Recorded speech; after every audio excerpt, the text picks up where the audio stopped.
లేదంటే మంత్రిగా చేయడం కానీ జరిగిందా? జరగలేదు. మరి వాళ్ళు ఎప్పుడు ఏం మాట్లాడినా పాకిస్తాను, ఖబ్రస్తాను, ముసల్మాను, తాలిబొట్లు కూడా తీసుకొని వెళ్ళిపోతారు అని సాక్షాత్తు ప్రైమ్ మినిస్టర్ నరేంద్ర మోడీ గారు లాంటి వాళ్ళే మాట్లాడడం జరిగింది. అంటే ముస్లిం సమాజానికి కించపరచడానికి, వాళ్ళకు మార్జినలైజ్ చేయడానికి, వాళ్ళకు పూర్తిగా అణచివేయడానికి ప్రయత్నం చేస్తున్న పార్టీ బీజేపీ పార్టీ. మరి అలాంటి పార్టీ ముస్లిం సమాజానికి మేలు చేసే కార్యక్రమం చేస్తుంది అని చెప్పి మినిస్టర్ రిజిజు గారు చెప్పినా, లేదంటే వాళ్ళ బీజేపీ పార్టీ నుంచి ఎంపీలు చెప్పినా ఎవరు కూడా నమ్మే పరిస్థితిలో లేము, ఉండము అని చెప్పి కూడా మీకు అందరికీ తెలియజేస్తున్నాము. అలాగే ఈ బిల్లు కోసము 288 మంది ఓట్లు వేస్తే 232 మంది అగెన్స్ట్గా ఓటు వేయడం జరిగింది. ఈరోజు వాళ్ళకు సంఖ్యాబలం ఉంది ఎన్డీఏ ప్రభుత్వానికి. కాబట్టి ముస్లిం సమాజానికి వాళ్ళ జాయింట్ పార్లమెంటరీ కమిటీలో కూడా అపోజిషన్ పార్టీలు ఉండని, ముస్లిం సంఘాలు ఉండని, వాళ్ళు చెప్పిన అమెండ్మెంట్స్ని అందరినీ కూడా బేఖాతరు చేసి వాళ్ళు ఈరోజు బిల్లుని పాస్ చేయడం జరిగింది. ఆల్ ఇండియా ముస్లిం పర్సనల్ లా బోర్డు ఉండని, జమేతే ఉలెమా ఉండని, జమాతే ఇస్లామీ హింద్ ఉండని, ఇలా సున్నతుల్ జమాత్ ఉండని, ఏ జమాత్ అయినా దేశవ్యాప్తంగా అందరూ చెప్పిన ఒకటే ఒక మాట, ఈ బిల్లు వల్ల మీరు మమ్మల్ని కించపరిచే విధంగా, ఇబ్బంది పెట్టే విధంగా, గొడవలు సృష్టించే విధంగా, కావాల్సుకొని ఉద్దేశపూర్వకంగా రెచ్చగొట్టే విధంగా, హిందువుల్లో ముస్లిమ్స్లో తగాదాలు పెట్టే విధంగా ఈ బిల్లుని తీసుకొని వస్తున్నారు. మీరు ఢిల్లీ నుంచి గల్లీ వరకు ప్రతి చోట కూడా మస్జిద్, మందిర్ అని చెప్పి తగాదాలు చేయడానికే ఈ బిల్లు తీసుకొని రావడం జరిగింది అని చెప్పి కూడా వాళ్ళు క్లారిటీగా చెప్పడం జరిగింది జాయింట్ పార్లమెంటరీ కమిటీలో. మొత్తుకొని చెప్పినా వాళ్ళు ఏం లెక్క చేయలేదు. వాళ్ళు ఏం పెట్టాలనుకున్నారో అదే పెట్టి నిన్న పాస్ చేయడం జరిగింది. మరి ఈ వక్ఫ్ బోర్డులో మేము మహిళలకి ఎక్కువ ప్రాధాన్యత ఇస్తాము, బీద వాళ్ళకు ఇస్తాము, బోరాలకి ఇస్తాము అని చెప్పి చెప్తున్నారు. ఆల్రెడీ 2 మహిళలకు వక్ఫ్ బోర్డులో అవకాశం ఉంది. అలాగే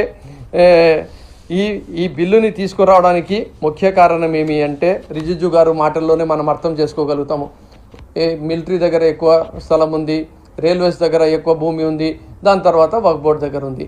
ఆ వక్ఫ్ భూముల్ని మనం ఎట్లా కాజేయాలి, మనం ఎట్లా దానిని నిర్వీర్యం చేయాలి, దానికి ఒక మంచి పేరు పెట్టారు, ఉమ్మీద్ అని చెప్పి. అది ఉమ్మీద్ కాదు, అది మమ్మల్ని పూర్తిగా నాశనం చేయడానికి తెచ్చిన బిల్లు ఇది అని చెప్పి మీకు తెలియజేసుకుంటున్నా. వక్ఫ్ బై యూజర్ అంటే 500 సంవత్సరాల క్రితమో 600 సంవత్సరాల క్రితమో ఒక పెద్ద మనిషి ఎవరైనా చనిపోతే అక్కడ దర్గా కట్టుకుంటే, లేదంటే ఒక మసీదు కట్టుకుంటే, లేదంటే ఒక ఖబరస్థాన్ కట్టుకుంటే, ఈ చట్టం వచ్చిన తర్వాత మీ దగ్గర పేపర్లు ఏమున్నాయి అంటే మా దగ్గర పేపర్లు లేవు, 500 సంవత్సరాల నుంచి మేము ఇక్కడే నమాజు చేసుకుంటున్నాము, ఇక్కడే మా దర్గా ఉంది, ఇక్కడే మా మసీదు ఉంది, ఇక్కడే మా ఖబరస్థాన్ ఉంది అని చెప్తే దానికి ఏం లెక్క చేయకుండా మీ దగ్గర పేపర్లు లేవు కాబట్టి దీన్ని మేము మూసివేస్తున్నాం అని చెప్పి ఒక అధికారి చెప్తే దానికి మూసివేసే పరిస్థితి వస్తుంది. కాబట్టి ఆ వక్ఫ్ బై యూజర్ కన్నా మీరు తీయొద్దండి అని చెప్పి కూడా చాలా క్లారిటీగా చెప్పడం జరిగింది. అలాగే అథారిటీ మొత్తము కలెక్టర్కే ఇస్తాము అని చెప్పడం జరిగింది ఈ బిల్లులో. కలెక్టర్ గారు, రెవెన్యూ అధికారులు ఎవరు ఉంటే, ఏ ప్రభుత్వంది నడుస్తుంటే ఆ ప్రభుత్వంది వాళ్ళు వినాల్సిన పరిస్థితుల్లో ఉంటారు. వాళ్ళు ఎన్నో చోట్లలో అయితే గవర్నమెంటే వక్ఫ్ ఆస్తుల పైన కబ్జా చేసుకొని ఉంది. అలాంటప్పుడు వాళ్ళు గవర్నమెంట్ సైడ్కే చేస్తారు కానీ వక్ఫ్ సైడ్ చూడరు అని చెప్పి కూడా క్లారిటీగా చెప్పిన కలెక్టర్ గారికి అధికారులు ఇవ్వాలా అని చెప్తారు. చంద్రబాబు నాయుడు గారు మేము ఒక అమెండ్మెంట్ పెట్టినాము, కలెక్టర్ గారికి పెట్టొద్దండి, దానికన్నా పైన ఒక అధికారికి పెట్టండి అని చెప్తారు. సార్, ఈ అధికారి ఉండని ఆ అధికారి ఉండని అందరూ మీ మాట వినాల్సిందే. ఎవరు ముఖ్యమంత్రి ఉంటే, ఎవరు ప్రధానమంత్రి ఉంటే, వాళ్ళది ఎవరిది నడుస్తుంటే వాళ్ళు ఏమి చెప్తే అదే నడుస్తుంది. కాబట్టి మరి వాళ్ళు ఎలా మమ్మల్ని కాపాడగలుగుతారు? అలాంటప్పుడు మళ్ళీ కోర్టులు ఎందుకు? అన్నీ కూడా కలెక్టర్ గారి చేతిలోనే మొత్తము హైకోర్టు ఎందుకు, జిల్లా కోర్టు ఎందుకు, సుప్రీంకోర్టు ఎందుకు, మొత్తము రెవెన్యూకే వాళ్ళకే అధికారులు ఉన్నాయి కదా, మరి కలెక్టర్ గారికి ఫైనల్ అథారిటీగా ఎందుకు పెట్టడం లేదు? మరి వక్ఫ్లో మాత్రమే ఎందుకు కలెక్టర్కి పూర్తిగా వాళ్ళకే న్యాయం చేసే హక్కు ఎందుకు ఇస్తున్నారని చెప్పి కూడా మా వాళ్ళు ఎంత మొత్తుకొని చెప్పినా బేఖాతరు చేసి కలెక్టరే సుప్రీం అథారిటీ అని చెప్పి ఇవ్వడం జరిగింది.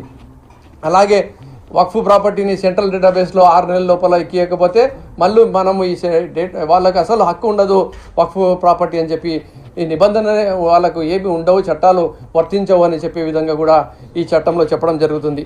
అలాగే ప్రతి ఒక్కరు కూడా ఈరోజు వందలాది సంవత్సరాల నుంచి కలిసి మెలిసి ప్రశాంతంగా జీవిస్తున్నాము. కానీ ఈరోజు రాజకీయం కోసము రాజకీయ దురుద్దేశంతో ప్రతి ఒక్కరు ఇప్పుడు మసీదు ఉంటే మసీదులో ముస్లింలు చేసుకుంటారు, మందిరం ఉంటే హిందువులు చేసుకుంటారు, చర్చ్ ఉంటే క్రిస్టియన్లు చేసుకుంటారు. అట్లా కాకుండా వక్ఫ్ బోర్డులో మాత్రము ఈ ఇతర మతస్థులకి పెట్టాలి. దాంట్లో మళ్ళీ వీళ్ళు హుకుము జారీ చేయాలి.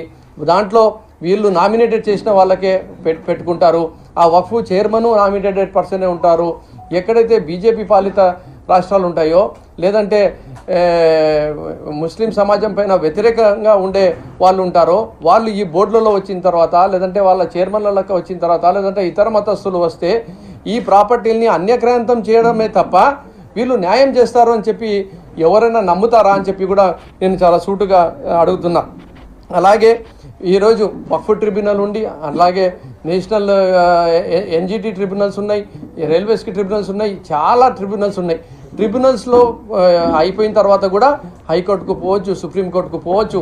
కానీ ట్రిబ్యునల్ని కూడా వీక్ చేయాలని చెప్పి ఒక కోణంతో వక్ఫ్ ట్రిబ్యునల్ని కూడా పూర్తిగా వీక్ చేసే పరంగా ఈ బిల్లుని తీసుకొని వచ్చినారని చెప్పి తెలియజేసుకుంటున్నా. డొనేషన్ బై ప్రాక్టీసింగ్ ముస్లిం అంటే నేను ఏమన్నా వక్ఫ్ ఆస్తి అంటేనే ఏమన్నా మేము దేవుణ్ణి ప్రసన్నం చేసుకోవడానికి నా ఆస్తిలో నుంచి నేను ఒక భాగము చారిటీగా దానంగా అల్లాహ్కి సమర్పిస్తే ఆ ప్రాపర్టీ అల్లాహ్ అయిపోతుంది అనేది మేము నమ్ముతాం. కానీ ఇక్కడ వీళ్ళు ఏం చెప్తున్నారు, నువ్వు 5 సంవత్సరాలు ప్రాక్టీసింగ్ ముస్లిం ఉంటేనే నువ్వు ఇవ్వాలా అని చెప్తే రేపు వచ్చి చెప్పొచ్చు నేను ఒకవేళ ఏమన్నా నేను దానం చేయాలనుకుంటే కూడా నువ్వు ప్రాక్టీసింగ్ ముస్లిం కాదు అని చెప్తే నేను ప్రాక్టీసింగ్ ముస్లిము అని చెప్పి నేను నిరూపించుకోవాలన్నా ఏమన్నా మాటనా ఇది? ఇంతకుముందు భారతదేశంలో ఎట్లా జరిగిందంటే ఈ 500-600 సంవత్సరాల్లో హిందూ సోదరులు కానీ క్రైస్తవ సోదరులు కానీ ఇతర మతస్థులు కానీ వాళ్ళు కూడా ప్రేమతోనో భక్తితోనో లేదంటే అవసరం బట్టో వాళ్ళు కూడా దానాలు వక్ఫ్కి ఇవ్వడం జరిగింది. కానీ అది కూడా ఇవ్వకుండా ఈరోజు ఈ బిల్లులో తీసుకొని రావడం జరిగింది. అలాగే ఒక్క ముస్లిం లెజిస్లేటర్ అంటే పార్లమెంటేరియన్ కూడా ఈ పార్లమెంట్లో ఈ బిల్లుని సమర్థించలేదు. బీజేపీలో ఒక్క మెంబర్ ఆఫ్ పార్లమెంటు ముస్లిము లేడు. అలాగే వీళ్ళు ఏదైతే